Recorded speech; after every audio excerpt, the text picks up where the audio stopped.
네, 우리 말씀을 보겠습니다. 느헤미야 5장 14절로 19절 말씀입니다.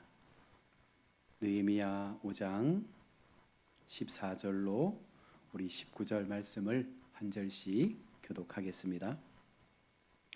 또한 유다 땅 총독으로 세움을 받은 때 곧 아닥사스다 왕 제20년부터 제30년까지 12년 동안은 나와 내 형제들이 총독의 몫을 먹지 아니하였느니라.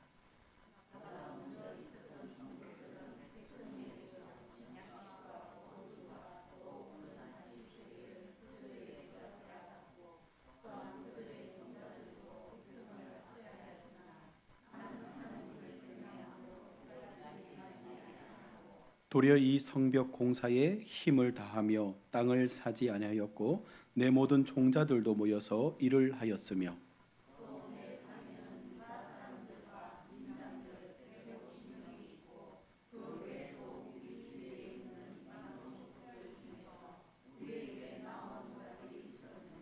매일 나를 위하여 소 한 마리와 살찐 양 6마리를 준비하며 닭도 많이 준비하고 열흘에 한 번씩은 각종 포도주를 갖추었나니 비록 이같이 하였을지라도 내가 총독의 몫을 요구하지 아니하였음은 이 백성의 부역이 중함이었더라.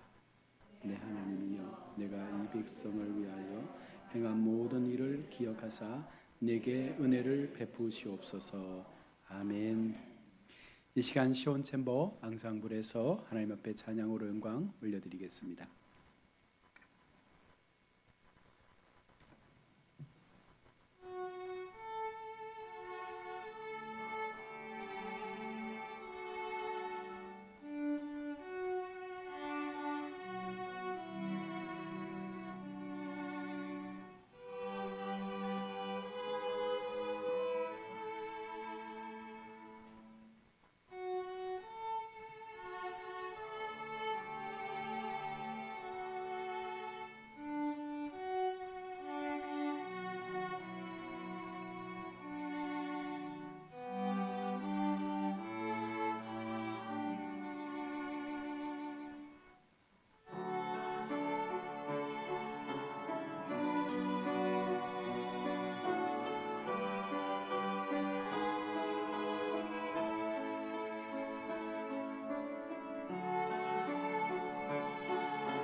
오늘 우리 앙상블이 드레스 코드를 블랙으로 다 맞추신 것 같아요.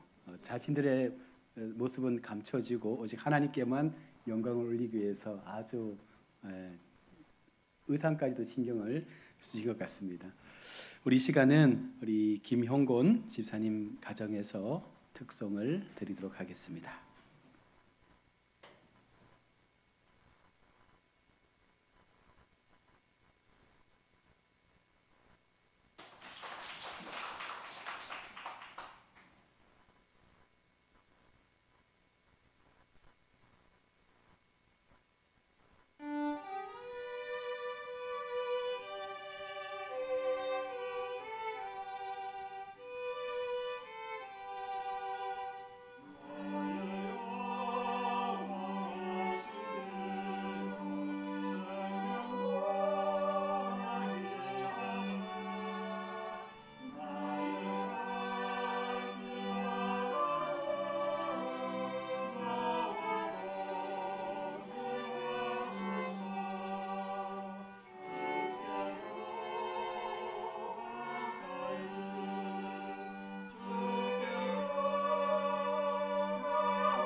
아멘.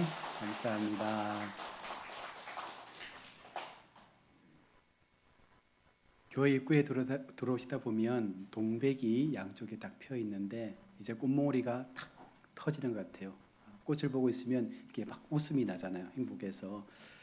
우리의 삶이 그런 것 같습니다. 인생의 긴 겨울이 있었기에 봄이 기다려지고 그 봄이 더욱더 반가운 것처럼 우리가 하나님 앞에 그런 믿음의 긴 연단의 시간들을 살아감을 통해서 다시금 주님 앞에 설 그날들이 더 기쁨으로 우리 가운데 세워지는 줄로 믿습니다. 우리 한번 옆에 분과 이렇게 인사합시다. 꽃보다 더 아름다운 당신의 웃음이 우리의 비타민입니다. 네, 네, 네. 꽃보다 더 아름다운 당신의 웃음이 우리의 비타민입니다. 네, 늘 함께 웃으면서 에너지를 충전하시기를 바랍니다. 오늘 우리 느헤미야의 말씀입니다. 계속해서 하나님을 경외하는 자의 삶이라는 제목으로 말씀을 나누겠습니다. 2020년 5월 27일 김영란법이 시행이 되었습니다. 이 김영란법은 부정청탁 및 금품 등 수수의 금지에 관한 법률로서 바로 제한자의 이름을 따라 부르는 법이 됐는데요.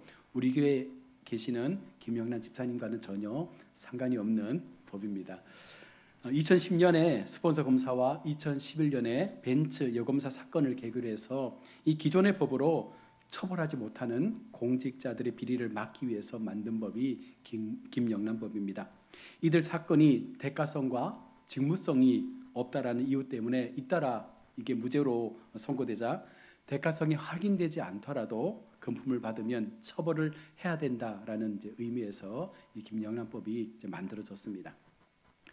우리가 살고 있는 세상은요, 사실은 가진 자가 더 많은 것을 누릴 수 있는 사회죠. 그래서 부자는 계속해서 부자가 되고 가난한 사람은 계속해서 가난한 삶을 살 수밖에 없는 것이 참 이 땅의 사회 구조죠. 많은 사람들은 어떻게든 살아남기 위해서 권력자들에게 그 이름에 기대어 보려고 애를 씁니다. 그래서 뇌물을 주고 청탁을 합니다. 그러나 대다수의 보통 사람들은 그 뇌물마저 줄 돈이 없는 거예요. 그냥 너무 보편적으로 살아가는 것이죠. 예로부터 우리 사회는요, 청렴이라는 이 단어를 되게 좋아했습니다. 청렴이 무엇입니까? 성품과 행실이 맑고 깨끗하며 재물 따위를 탐하는 마음이 없음을 뜻하는 단어가 바로 청렴입니다. 오늘날 우리 사회가 건강하기 위해서는 바로 이와 같은 청렴의 삶이 나타나야 되고, 또 우리의 삶 속에 하나님 앞에 거룩하게 올바르게 살고자 하는 어떤 믿음의 마음들이 우리 속에 일어나서 누구라도 청렴한 삶을 통해서 욕심을 버릴 수 있는 이 모습이 생겨날 때 분명 교회는 더 건강하게 세워질 줄로 믿습니다. 우리 정치를 봐도 그렇고 세상을 봐도 그렇고 이렇게 청렴한 사람을 찾는 것이 결코 쉽지는 않습니다. 여러분, 교회는 어떻습니까? 교회 안에도 세상과 같은 방법으로 살아가려는 사람들이 굉장히 많습니다. 신앙을 가지고 있지만 이 신앙은요, 단지 나의 삶을 위로하기 위해서, 자신을 위로하기 위한 수단으로 그냥 신앙이라는 것을 사용하고 있는 것입니다. 세상 사람들과는 별반 삶의 방식이 다르지 않다는 거예요. 세상 사람들이 살아가는 방법 그대로 살아가면서 단지 내가 교회에 나와 있는 것 때문에 스스로를 그냥 위안하는 거예요. 나는 예수를 믿으니까, 나는 교회를 다니니까, 나는 신앙을 가지고 있으니까 내 마음에 위안이 돼. 여러분, 그 마음을 가지고 우리가 하나님을 믿는다면 과연 그것이 진정한 하나님 앞에 드려지는 우리의 삶이 되겠습니까? 재물에 대한 욕심, 그것 때문에 청탁하고 비리를 일삼고 약한 사람들을 짓밟고, 여러분, 그와 같은 모습들이 세상에 있는 것이 아니라 교회 안에도 그와 같은 부류들이 있다는 거예요. 예수 그리스도를 믿음으로 주님의 사랑을 실천하면서 살아가는 것처럼 보여지지만 그 삶이 그렇게 깨끗하지 못한 경우가 있다는 것입니다. 자, 그러면 왜 우리가 성도란 이름을 가지고 있으면서 청렴한 삶을 살지 못하는가? 왜 우리는 하나님 앞에 믿음으로 산다고 말하면서도 왜 우리는 이 청렴의 삶을 살아내지 못하는가? 그것은요, 단 한 가지, 하나님에 대한 경외의 마음이 없기 때문이라고 성경은 말씀하고 있습니다. 하나님을 경외한다라는 이 말씀을 다른 말로 표현하면 하나님을 두려워한다는 거예요. 여러분, 사람을 두려워하는 것이 아닙니다. 하나님을 두려워해야 합니다. 우리의 신앙이 더 하나님 앞에 견고해지기 위해서는 우리는 어떤 대상도 아닌 바로 하나님을 두려워하는 마음을 가지고 하나님 앞에 경외의 삶을 살아내야 한다는 것입니다. 우리가 믿음을 가진 하나님의 백성으로 살아갈 때에 하나님이 나의 모든 삶을 보고 계시고 나의 삶을 알고 계시고 있음을 우리가 믿으면 하나님을 두려워할 수밖에 없는 거 아닙니까? 하나님께서 나를 항상 주목하고 있는 거예요.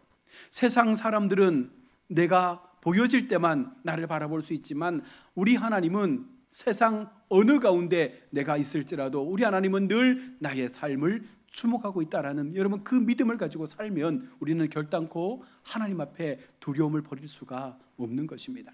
여러분, 이 마음을 가지고 하나님 앞에 바르게 살려고 애쓰는 것이 바로 성도의 도리요 하나님을 향한 바른 믿음의 표현임을 우리는 분명 기억해야 합니다. 오늘 본문에 등장하는 바로 이 느헤미야가 그와 같은 삶을 살았다라고 성경은 기록하고 있습니다. 느헤미야는 충분히 뇌물을 받을 수 있는 위치에 있습니다. 그 당시에 예루살렘의 총독으로 파견이 된 것입니다. 그로 인해서 많은 부를 축적할 수도 있었고 수많은 기득권을 가질 수 있었지만 느헤미야는 그렇게 하지 않았습니다. 오히려 오늘 본문에 뭐라고 말씀합니까? 자신의 월급을 12년 동안이나 받지 않았다라고 성경은 말씀하고 있는 것이죠. 하나님의 일을 하면서 그 마음 가운데 12년 동안, 짧은 세월 아니지 않습니까? 12년 동안 월급을 받지 않고 마지막까지 하나님께서 기뻐하실 그 성벽 재건 사역에 집중했음을 말씀합니다. 이유가 무엇입니까? 이스라엘 역사를 하나님께서 세워가실 때 애쓰고 힘을 다해 섬기는 그 믿음의 공동체, 연약한 하나님의 사람들과 그 마음을 같이 하고 싶은 그 마음의 중심이 느헤미야에게 있었던 것입니다. 또한 이 모든 일들을 하나님께서 기억하고 있다라는 사실을 느헤미야는 알고 있었습니다. 그래서 느헤미야는 총독의 자리에 있었지만 그 마음은 어디에 있는 거예요? 먼저는 하나님께 그 마음을 두고 있고, 또 한편에는 연약하고 약한 백성의 편에서 그들과 함께 고난에 참여하고 싶은 그 마음으로 느헤미야는요 철저하게 자신의 삶을 비웠던 인물이었습니다. 느헤미야는 이전 총독과는 달리 백성의 것을 토색하지 않았습니다. 그 이유는 하나님을 경외했기 때문이죠. 하나님의 백성이라면 적어도 이 정도의 자존심, 이 정도의 믿음을 가지고 세상 사람들을 바라보는 것이 아니라 하나님께서 나를 지켜보고 있다라는 그 믿음의 마음을 가지고 청렴하게 살도록, 그렇게 좀 거룩하게 살기 위해서 우리의 삶을 하나님 앞에 내어드릴 수 있는 이 같은 믿음이 우리 속에 있어야 함을 우리는 분명 기억해야 합니다. 예수 믿는 사람들은 이중장부를 기록하지 않습니다. 왜입니까? 하나님을 경외하기 때문입니다. 예수 믿는 사람들은 뇌물을 받지 않습니다. 왜 그렇습니까? 하나님을 경외하기 때문입니다. 여러분, 우리 자신에게 이런 질문을 한번 던져보고 이런 답을 얻기를 원합니다. 나는 왜 이렇게 살고 있는가? 나는 왜 이렇게 다른 사람들처럼 살지 않고 이렇게 내가 희생을 감수하면서도 이렇게 이 믿음을 지키기 위해서 살고 있는가? 여기에 대한 답은 한 가지입니다. 하나님을 경외하기 때문이에요. 우리는 하나님을 두려워하는 사람들입니다. 하나님께서 나를 언제나 지켜보고 계시고 언제나 우리의 삶 가운데 하나님의 시선은 우리를 향하여 주목하고 있다는 것입니다. 그저 남들이 하는 대로 따라가는 인생이 아닙니다. 그저 남들이 걷는 그 길로 가는 인생이 우리의 삶이 아니라는 거예요. 우리는 철저하게 하나님께서 원하시고 하나님께서 나를 통하여 만들어 가실 그 믿음의 길 가운데 나의 삶을 내어드리기로 선택한 사람들인 것입니다. 그래서 우리의 삶의 목적과 우리의 삶의 비전이 어디에 있습니까? 하나님께 있다는 거예요. 하나님의 뜻을 이뤄내기 위해서, 하나님의 영광을 나타내기 위해서, 하나님의 거룩한 그 사역들을 우리가 감당하기 위해서 우리가 주님 앞에 내 삶을 내어드리는 것입니다. 그리스도인이라면 적어도 이와 같은 정체성을 가지고 하나님의 백성답게 살고자 하는 마음을 가져야 합니다. 여러분, 소금의 역할을 하고 있는 우리가, 빛의 역할을 하고 있는 우리가, 여러분, 그리스도인들이 제 역할을 못하고 있으니 사회가 이렇게 혼란스럽고 어지러운 것 아니겠습니까? 성경은 분명히 말씀합니다. 믿음의 사람들이 세상을 지배하면 반드시 세상은 깨끗해질 수밖에 없는 거예요. 바닷물이 썩지 않는 이유가 어디에 있다고 우리가 배웠습니까? 바닷물 속에 함유되어 있는 2.7%의 소금 때문에 바닷물은 썩지 않습니다. 2.7%가 97.3%의 물을 다 커버하는 거예요. 여러분, 그 작은 미미한 역할의 소금이 그 광대한 바다를 썩지 않도록 지탱해주고 있는 것입니다. 중요한 것은 많이 필요한 것이 아닙니다. 조금의 2.7%의 그 역할만 충분히 감당해도 결코 세상은 썩지 않는다는 것이죠. 소돔과 고모라가 멸망할 때에 하나님께서 뭐라 말씀합니까? 아브라함의 기도를 들으시는 거예요. 하나님, 이 땅에 의인이 있으면 어떡합니까? 하나님, 마지막 순간까지 의인 10만 있어도 내가 이 땅을 멸망시키지 않겠다. 하나님께서는 의인 10을 통해서라도 이 땅을 살리시겠다고 말씀했지만 그 소돔과 고모라에 의인 10이 없어서 결국은 멸망하는 거예요. 여러분, 이 역할을 우리가 감당해야 된다는 것입니다. 2.7%의 역할을 우리 믿음의 성도들이 감당해야 여러분, 우리 가정이 살고 교회가 살고 나라가 살 수 있습니다. 우리가 이 역할을 감당하지 못한 채 소금처럼 물에 스며들어 녹지 않는다면 우리는 결단코 하나님 앞에 세상을 변혁할 수 있는 믿음의 걸음으로 나아갈 수가 없습니다. 오늘 교회는 교회의 본질을 잃어버렸고 분명한 그리스도인의 사명조차 상실한 채 세상의 방법처럼, 세상의 기업처럼 교회를 세우고자 하는 마음들이 훨씬 더 많은 것은 사실입니다. 그래서 목회자나 성도들 모두가 교회를 통해서 무엇을 하는 것입니까? 은혜를 받는 것이 아니라, 우리의 영적인 어떤 성장을 도모하는 것이 아니라 바로 하나님 앞에 나 자신의 이익을 추구하기 위해서 교회를 이용하는 경우가 훨씬 더 많다는 거예요. 다 그런 건 아니겠지만 많은 성도들 가운데 큰 교회, 대형 교회, 수많은 사람들이 모여있는 교회를 찾는 이유가 무엇입니까? 그 가운데 일부는요, 자신들의 이익을 위해서 그 교회를 선택하는 경우가 많다는 것이죠. 누가 이렇게 질문을 했습니다. 목회자가 돈이 많은 것이 축복입니까? 저주입니까? 여러분 생각 어떠세요? 목회자가 돈이 많으면 축복입니까? 저주입니까? 대답하기 곤란하시죠? 사실은 저주죠. 왜 그렇습니까? 평생을 목회하고 났더니 내가 이렇게 부자가 되었다. 여러분, 이렇게 말하는 목회자가 있다면 그것은요, 무언가 좀 이상합니다. 목회자가 무엇을 통해서 돈을 얻을 수 있습니까? 목회자에게 영광이 무엇입니까? 살아생전에 하나님의 말씀을 온전히 전하고 수많은 생명들을 말씀으로 살려내고 마지막 죽음 앞에서 주머니에 먼지만 가지고 돌아가는 것이 어쩌면 하나님 앞에 가장 영광된 목회자의 삶이 될 것입니다. 여러분, 이것이 우리의 삶이 되어야 한다는 거예요. 성도도 마찬가지 아닙니까? 살아서는 하나님 앞에 끝까지 충성하고 죽어서 깨끗한 사람, 죽어서 하나님 앞에 정말 잘 살았다라고 인정받을 수 있는 사람, 여러분, 이것이 하나님 앞에 복이라는 사실을 우리가 믿어야 된다는 것입니다. 이제부터 무엇이 복이고 무엇이 하나님 앞에 바른 믿음의 삶인지를 우리가 깨닫고 바른 신앙으로 살아갈 수 있기를 바랍니다. 제가 한 가지 부탁을 드리고 싶은 것은, 저도 똑같아요. 여러분, 저를 위해서 기도해 주셔야 합니다. 마지막 순간까지 하나님 앞에 믿음 잃지 않고 초심 잃지 않고 교회를 사랑하는 마음으로 성도를 품을 수 있는 목회자의 신앙적 양심을 가지고 끝까지 하나님 앞에 물질과 권력과 이성 앞에 무너지지 않는 목회자가 될 수 있도록 여러분들이 기도해 주셔야 돼요. 그래야 제가 삽니다. 그래야 교회가 또 사는 거예요. 목회자의 영성만큼 성도의 영성은 자라나는 거예요. 달리 말하면 성도의 기도만큼 목회자의 영성은 강력한 힘을 얻게 되는 것입니다. 그래서 우리는 함께 이 여정을 걸어가야 되는 것이죠. 오늘 한국교회는요, 범죄와 축복을 혼돈한 채 믿음 생활을 하고 있습니다. 부정한 방법으로 재산을 모은 것이 여러분 축복입니까? 범죄입니까? 범죄예요. 우리가 하나님 앞에 무조건 부자가 되었다라고 이것이 하나님의 복이라고 믿는 사람들이 많습니다. 그것은 결코 옳지 않은 것입니다.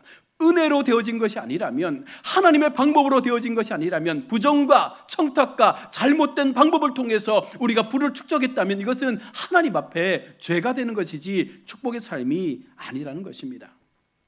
뇌물과 범법으로 얻은 것이 어떻게 하나님 앞에 영광이 되겠습니까? 그런데 가끔 보면 그것을 축복으로 착각하는 사람들이 교회 속에 있습니다. 너무나 불쌍한 사람들이죠. 성도의 간증을 잃어버린 사람들이에요. 진짜 하나님의 사랑을 잃어버린 사람들, 진정한 하나님의 은혜가 무엇인지를 알지 못하는 사람들이 교회 속에 있다는 것입니다. 여러분, 우리는 그와 같은 삶에서 벗어나야 합니다. 진짜 그 은혜가 무엇인지를 깨닫고 진짜 내가 하나님 앞에 어떻게 살아내는 것이 하나님의 영광을 위한 삶인지를 우리가 마음 깊이 날마다 새기면서 하나님 앞에 나 자신을 철저하게 죽여갈 수 있는 여러분, 그 믿음의 모습이 우리 속에 있어지기를 원합니다. 로마서 12장 2절의 말씀을 우리 가슴판에 새겨야 합니다. 너희는 이 세대를 본받지 말고 오직 마음을 새롭게 함으로 오직 변화를 받아 하나님의 선하시고 기뻐하시고 온전한 뜻이 무엇인지 분별하도록 하라. 여러분, 이것이 오늘을 사는 성도에게 주신 하나님의 메시지예요. 이 세대를 본받지 말라, 명령입니다. 너희는 이 세대의 사람들처럼 살아가지 말라는 거예요. 이 세상 사람들이 살아가는 삶의 방법대로 너희의 삶을 내어놓지 말라는 것입니다. 무엇입니까? 마음을 새롭게 하라. 하나님의 주신 마음을 통해서 우리의 영적 마음이 하나님 앞에 거룩함으로 변화되어질 수 있는 삶으로 나타내라는 것입니다. 그러면서 하나님의 선하시고 기뻐하시고 온전한 뜻이 무엇인지를 분별하라. 다시 말하면 거룩한 삶으로, 구별된 삶으로 나의 신앙이, 나의 믿음이 하나님 앞에 아름답게 세워져 갈 수 있는 그 같은 삶을 여러분 살아내는 것이 오늘 우리에게 주신 하나님의 이 땅을 살아가는 삶의 방법이라고 말씀하고 있습니다. 우리는 하나님 앞에서 이러한 성도가 되어야 합니다. 이 세상을 살아가는 성도의 최대한의 재산이 무엇입니까? 바로 도덕성이에요. 믿음을 갖고 살아갈 때 우리 속에 필요한 것은 영적인 도덕성, 다시 말하면 깨끗한 마음을 가지고, 거룩한 마음을 가지고, 성결한 마음을 가지고 그 마음을 통하여 세상을 변화시킬 수 있는 우리의 영적 능력이 여러분 우리 삶 가운데 나타나게 될 때, 여러분 나의 삶을 통하여, 나의 그 청렴과 거룩함을 통하여 가정을 바꿀 수 있고, 여러분 교회를 바꿀 수 있고, 이 민족을 바꿔낼 수가 있는 것입니다. 아무것도 변하지 않은 채 우리가 무엇을 하려고 하면 그것은요 죄가 되는 것입니다. 중요한 것은 내 삶이 하나님 앞에 변하고 있는가, 내 삶이 하나님 앞에 거룩함으로 바뀌어져 가고 있는가, 나의 믿음과 나의 삶이 정말 하나님 앞에 온전한 삶으로 변화되기 위해서 날마다 나를 하나님 앞에 죽이고 있는가를 여러분 점검하셔야 합니다. 한창 하나님의 일을 하는 나이에는요 우리가 타락하지 않습니다. 그때는 다들 깨끗합니다. 목회자도 같은 것 같아요. 목회자가 처음 사명을 받고 20대 후반부터 30대 그 시간 속에 얼마나 열정적으로 하나님의 일을 하는지 모릅니다. 그때는 병들지 않습니다. 영적으로 열정을 가지고 살아갑니다. 그런데 나이가 40줄에 넘어서면서부터 하는 목회자들도요 마음에 그런 생각이 드는 거예요. 가족을 부양해야 되고 자녀를 키워야 되고 돈 들어갈 때가 많고, 그러다 보니 목회자가 어느 순간 그때부터 늑대로 변한다는 것이죠. 그러므로 목회자가 된 사람은요 하나님 끝까지 목회자로 남게 해 주옵소서라고 기도해야 된다는 것입니다. 처음 사랑과 마지막 사랑이 변하지 않도록 처음 주셨던 그 소명의 마음을 가지고 하나님 앞에 마지막까지 그 마음으로 몸된 교회와 성도들을 위하여 섬길 수 있는 그 믿음의 삶을 살아갈 수 있는, 마지막 하나님 앞에 섰을 때 잘했다 충성된 종아라고 칭찬받을 수 있는 그와 같은 이 땅의 목회자들이 많아질 수 있기를 원합니다. 여러분 성도도 마찬가지예요. 하나님 아버지 끝까지 나를 성도로 남게 해 주시옵소서. 주님 앞에 서는 날까지 지금 이 순수한 열정과 깨끗함을 가지고 마지막 순간까지 이 마음을 가지고 하나님을 위해 살다가 하나님을 위해 죽을 수 있는 삶이 되도록 하나님 나를 붙잡아 주시옵소서. 여러분 그 마음이 우리 속에 있어야 됩니다. 그 마음이 있어야 우리가 살아나는 거예요. 그 마음이 있어야 우리 자녀들이 살아나는 거예요. 그렇게 우리가 살려고 몸부림칠 때 하나님께서 우리 속에 강력한 은혜를 한량없이 부어 줄 것입니다. 이렇게 기도하는 우리 가야교회 성도님들이 되시기를 축복합니다. 처음이나 나중이나 한결같이 성도의 깨끗함을 유지하며 산다는 것, 그것만큼 여러분 복된 삶이 없습니다. 우리가 생각하는 그 부유한 복은요 여러분 물질을 얻기 때문에 얻어지는 것이 아닙니다. 우리가 하나님 앞에 받는 부유한 복은요 우리가 영적으로 깨끗해져서 날마다 나의 삶 속에 하나님께서 함께 하시는 그 믿음의 고백을 통해서 나는 언제나 하나님 앞에 바르게 살고 있습니다라고 하는 그 간증이 있을 때 우리가 진짜 복을 받는 삶을 산다는 것입니다. 하나님의 관점에서 우리가 우리의 신앙을 돌아봐야 합니다. 여러분 우리가 세상의 삶을 살아갈 때에 하나님의 마음을 가지고 하나님의 방법을 가지고 하나님의 말씀을 가지고 나의 신앙의 삶을 겸비하게 세워가면 하나님은 계속 말씀드리잖아요. 우리가 필요한 것들을 아울러 채워주신다는 것입니다. 내가 구하지 않아도 하나님은 알고 계셔요. 우리의 삶을 주목하시니까 나의 필요를 알고 계시는 거예요. 내가 무엇 때문에 힘들어하는지, 무엇 때문에 아파하는지, 그럼에도 내가 하나님 앞에 믿음으로 살려고 애를 쓰고 청렴하게 살려고 애를 쓰고 하나님을 향한 열정으로 살려고 애를 쓸 때 하나님께서 이제 됐다 내가 너의 길을 열어주겠다 하면 하나님께서 그 모든 상황을 변화시켜 주는 것입니다. 내가 애를 쓰면 하나님 앞에 아무것도 되지 않아요.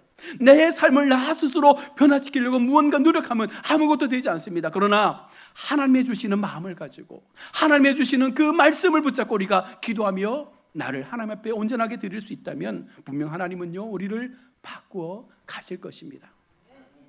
처음에는 깨끗했는데 시간이 지나면서 우리의 마음이 첫 마음처럼 되지 못한다면 여러분 그것은 옳지 않은 신앙이죠. 처음에는 예수님의 얼굴 같은 삶으로 믿음의 삶을 살았는데 마지막 순간에 가룟 유다와 같은 얼굴로 변한다면 그는요 결코 하나님 앞에 복의 사람이 될 수가 없는 것입니다. 여러분 인생의 마지막이 아름다운 성도가 되어야 합니다. 마지막 인생의 죽음 앞에서 하나님 앞에 내가 어떻게 세워질지, 어떻게 불러질지, 수많은 사람들이 나의 마지막 순간을 어떻게 기억할지 여러분 그것이 우리 인생의 목적이 되어야 합니다. 그렇게 살아내야 여러분 우리 인생의 삶의 후회도 없고 마지막 순간 하나님 앞에 섰을 때 우리가 더 당당하게 우리가 이렇게 살았습니다라고 하나님 앞에 고백할 수 있는 우리의 간증이 있다는 거예요. 오늘 느헤미야는요 진실로 하나님 앞에 그런 마음으로 살았습니다. 철저하게 어떤 욕심도 버린 채 오직 백성을 향한 마음을 가지고 오직 하나님의 그 사명을 이뤄내겠다라고 하는 그 마음을 가지고 철저하게 하나님 앞에 기도하며 백성의 편에 서서 모든 욕심을 벗어버리고 오직 하나님께서 이루어 주실 그 놀라운 주님의 사역들에 그 마음을 집중하며 살아온 것입니다. 19절 말씀에 내 하나님이여 내가 이 백성을 위하여 행한 모든 일을 기억하사. 여러분 반드시 하나님께서 저와 여러분이 행한 모든 일들을 기억하실 거예요. 그 하나님의 기억이 어떤 기억일지 여러분 우리가 짐작할 수 있지 않습니까? 내가 어떻게 살아왔느냐에 따라서 내가 어떻게 하나님 앞에 그 믿음의 삶을 살아냈느냐에 따라서 하나님께서 우리를 반드시 어떤 방법으로든 기억하실 것입니다. 그리고 느헤미야의 고백이 무엇입니까? 내게 은혜를 베풀어 주옵소서. 여러분 우리는 은혜 없이는 살 수 없습니다. 하나님의 은혜로 살아야 합니다. 여러분 하나님의 은혜로 살아야 합니다. 그러기 위해서 내가 하나님 앞에 진짜 성도로 기억되어야 하는 거예요. 진짜 참 믿음의 성도로 기억되어야 하는 거예요. 우리가 지금까지 가졌던 모든 세상의 관점을 이제는 내려놓고 정말 하나님의 말씀 속에서 하나님이 추구하시는 그 삶의 여정 속에서 하나님께서 내게 허락하신 그 믿음의 길을 끝까지 걸어감을 통해서 주님이 나를 기억하여 주신다면 그 모든 시간들이 우리에게는 은혜가 될 줄로 믿습니다. 그 마음으로 또 한 주간 하나님 앞에 잘 우리가 믿음의 시간들을 달려가서 우리의 마음에 후회가 없도록 세상의 수많은 유혹들이 우리 가운데 뇌물을 요구하고 편법을 요구하고 그렇게 살아야 성공할 수 있다 말하지만 우리는 결단코 그것을 돌아보지 않습니다. 우리는 하나님을 믿기 때문에 하나님을 바라보기 때문에 하나님께서 하실 일들을 기억하기 때문에 우리는 하나님의 방법으로 이 땅에서의 삶을 살겠습니다. 하나님 우리를 기억하사 우리에게 은혜를 주옵소서. 이 마음이 우리의 삶 가운데 온종일토록 고백되어지는 우리 복된 성도들이 될 수 있기를 주의 이름으로 축원합니다. 아멘. 기도하겠습니다. 좋으신 하나님 은혜를 감사합니다. 오늘도 우리가 느헤미야의 말씀을 통해서 우리의 신앙을 또 한번 되돌아봅니다. 우리가 하나님 앞에 말씀으로 산다라고 말하면서도 여전히 우리의 마음에는 세상의 욕심과 세상의 가치가 나를 지배하고 나를 다스릴 때가 많습니다. 하나님 은혜 주시 아니하시면 우리는 결단코 살아갈 수 없는 존재들입니다. 하나님 우리 가야옥교 성도들을 기억하여 주시고 오늘 느헤미야가 보여주었던 그 믿음의 모습처럼 하나님 앞에 날마다 하나님을 경외하는 마음으로 하나님을 두려워하는 마음으로 어떤 삶의 자리 가운데 세워진다 할지라도 정직과 온전한 믿음의 도덕성을 가지고 하나님을 향하여 담대하게 살아갈 수 있는 우리 복된 성도들 되게 하여 주옵소서. 그리하여 하나님께서 우리를 진실한 믿음의 사람들로 기억하셔서 모든 평생의 삶이 하나님 앞에 은혜로 채워져 갈 수 있는 복된 인생이 되도록 하나님 함께해 주시기를 간절히 원하올 때에 거룩하신 예수님의 이름으로 기도드립니다. 아멘.